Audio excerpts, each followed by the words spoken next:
नमस्कार दोस्तों। आज मैं बात करूंगा ज्ञानवापी के बारे में। ज्ञानवापी शक्ति, सामर्थ्य और संघर्ष की पराकाष्ठा को प्रदर्शित करती है। हजारों सालों में बहुत सारे आक्रांताओं ने हमले में इस मंदिर को तोड़ा, लेकिन ये मंदिर हर बार उससे भी अच्छी स्थिति में उठ खड़ा होता और बनता। कहा जाता है कि काशी भगवान शिव के त्रिशूल पर टिकी हुई है।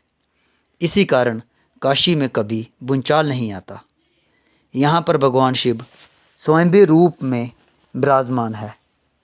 काशी के विषय में बहुत सारी पौराणिक कथाएं प्रचलित हैं, लेकिन स्कंद पुराण के काशी खंड में इसके बारे में ये बताया गया है कि एक बार भगवान शिव माता पार्वती के कहने पर कैलाश को छोड़कर यहाँ पर रहने के लिए आ गए थे। और इसी प्रकार इसके बाद भगवान शिव के ही एक रूप ईशान जब धरती पर भ्रमण करने के लिए आए तो वह काशी में ठहर गए और भगवान शिव का जल अभिषेक और पूजा पाठ करने के लिए उन्होंने यहाँ पर एक कुआं खोदा, जिस कुएं का नाम ज्ञानकूप रखा गया। और धीरे धीरे वक्त के साथ ये ज्ञानकूप कुआं ज्ञानवापी में बदल गया। काशी का उल्लेख बहुत सारी किताबों में मिलता है। इसी प्रकार काशी की भव्यता का उल्लेख 6वीं शताब्दी में चाइना से आए हुए एक यात्री ह्यून त्सांग ने अपनी किताब में भी किया है।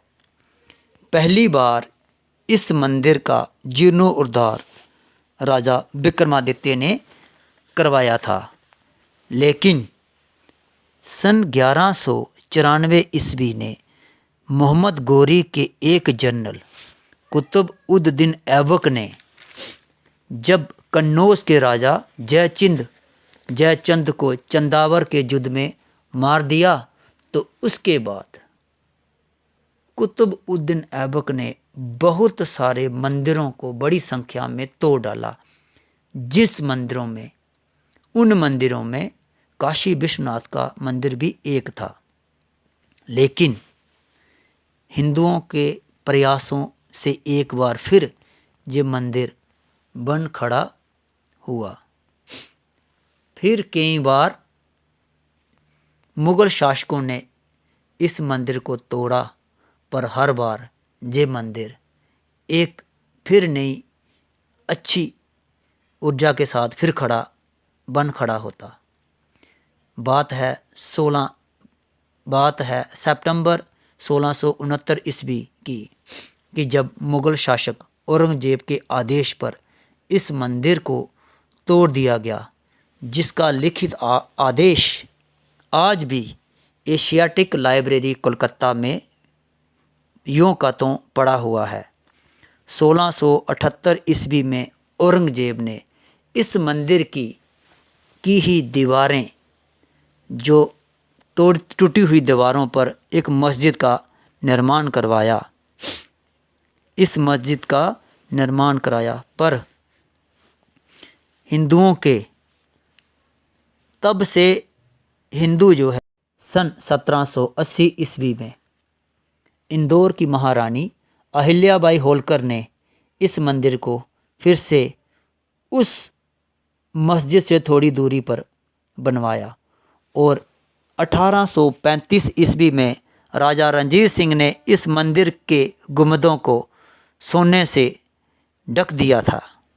और ये सोने की परत आज भी इस मंदिर के गुंबद पर देखी जा सकती है। फिर इसके बाद सन 1991 ईस्वी में हिंदुओं द्वारा एक वाराणसी कोर्ट में लीगल पिटीशन फाइल की गई, जिसमें यह बताया गया कि इस मस्जिद का एक सर्वे किया जाए, जिससे पता चले कि ये मस्जिद है जहाँ हिंदुओं का जो काशी विश्वनाथ पुराना मंदिर। हिंदुओं के बढ़ते हुए आवेश को देखकर 12 सितंबर 1991 में पीवी नरसिम्हा राव की सरकार ने प्लेसेस ऑफ वर्शिप एक्ट पास किया राज्यसभा से, जिसमें ये कहा गया कि 15 अगस्त 1947 को धार्मिक स्थलों की जो स्थिति थी उसके साथ कोई भी छेड़खानी नहीं की जाएगी। इसी के आधार पर 1993 में इलाहाबाद हाई कोर्ट ने भी यथास्थिति बनाए रखने का आदेश दिया। जब 2014 में मोदी जी ने बनारस से अपनी इलेक्शन लड़ी तो ज्ञानवापी के बारे में तब से ही स्थिति चेंज होना शुरू हो गई थी। 2018 में सुप्रीम कोर्ट ने 6 महीने के लिए स्टे ऑर्डर को और बढ़ा दिया। फिर 2019 में इस मामले पर फिर से सुनवाई शुरू हुई।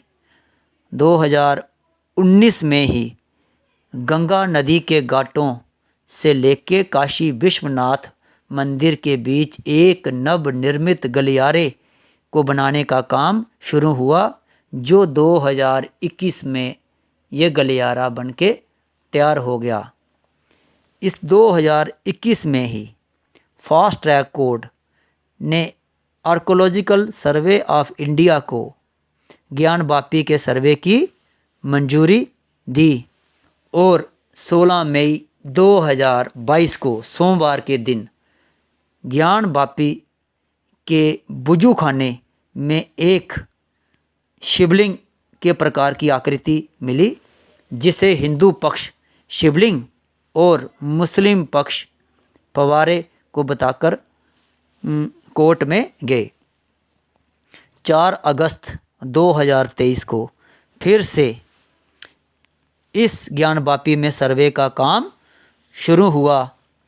इस सर्वे की रिपोर्ट 18 दिसंबर 2023 में आई, जिसमें ये कहा गया कि ज्ञानवापी